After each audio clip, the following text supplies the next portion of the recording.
কিয়ামত পর্যন্ত মাদ্রাসা বাড়বে। নাস্তিকদের মাথা গরম, এত মাদ্রাসা কেন? আমি তো বলি এমন একটা দিন আসবে বাংলার প্রত্যেকটা ঘরে ঘরে এক একটা নুরানি মাদ্রাসা তৈরি হবে। ঠিক কিনা যারা আওয়াজ দেবে? কারণ আগে গ্রাম দেশে হারিকেনে আগুন জ্বালাইতো, ফু দিলে নিভে যাইত। আর এখন ডিজিটাল যুগ, আধুনিক অবস্থা অনেক সুন্দর।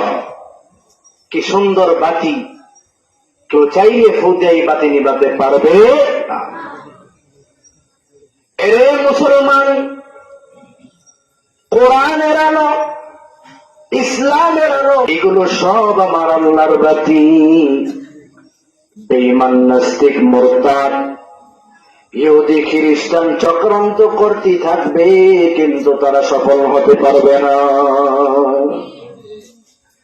কারণ এই মাদ্রাসার বাতি, এটার সুইচ আল্লাহর হাতে। যে চক্রান্ত করবে সে ধ্বংস হয়ে যাবে। আল্লাহ বলেন ওয়া মাকারু ওয়া মাকারাল্লাহ ওয়াল্লাহু খায়রুল মাকিরিন। ওই সমস্ত ইহুদি বেঈমানরা চক্রান্ত করে, ইউরিদুনা লিইউতফিউ নূরাল্লাহি বিআফওয়াহিহিম, তারা আল্লাহর আলোকে তাদের মুখের ফুৎকারে নিভিয়ে দিতে চায়। আল্লাহ বলেন ওয়াল্লাহু মুতিম্মু নূরিহি, আর আমি আল্লাহ আলোকে আরো পরিপূর্ণ করে দেই।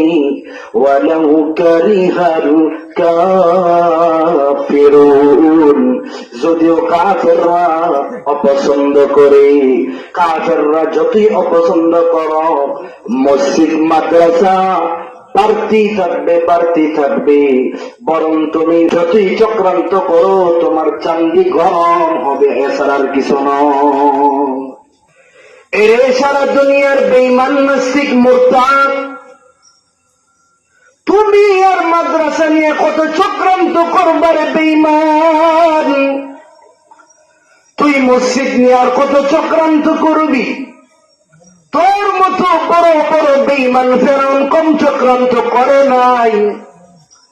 নমরুদ ইসলামকে শেষ করার জন্য কম চক্রান্ত করে নাই। আবু জাহেল, আবু লাহাব, উতবা, শাইবা, মক্কার বড় বড় বেঈমানরা ইসলামকে নিমিষে শেষ করার জন্য কম চক্রান্ত করে নাই। ওরা সব ধ্বংস হয়ে গেছে। তুই আর কত চক্রান্ত করবি রে বেঈমান? তুইও একদিন ধ্বংস হয়ে যাবে, ঠিক কিনা? এর মুসলমান, মাদ্রাসা অনেক দামি জিনিস। এই মাদ্রাসা যদি বাংলার জমিনে না হতো তাহলে মানুষ দিন পেত না। এই যে মানুষগুলো এত দিন পাচ্ছে সব মাদ্রাসার উসিলা, কওমি মাদ্রাসার উসিলা, আহলে দেওবন্দের উসিলা। এদের উসিলায় আজকালকের মানুষ দাড়ি নাই, দাড়ি রেখেছে। এক সময় নামাজ পড়তো না, নামাজ ধরেছে, একমাত্র দিনই মাদ্রাসা কায়েম করার কারণে।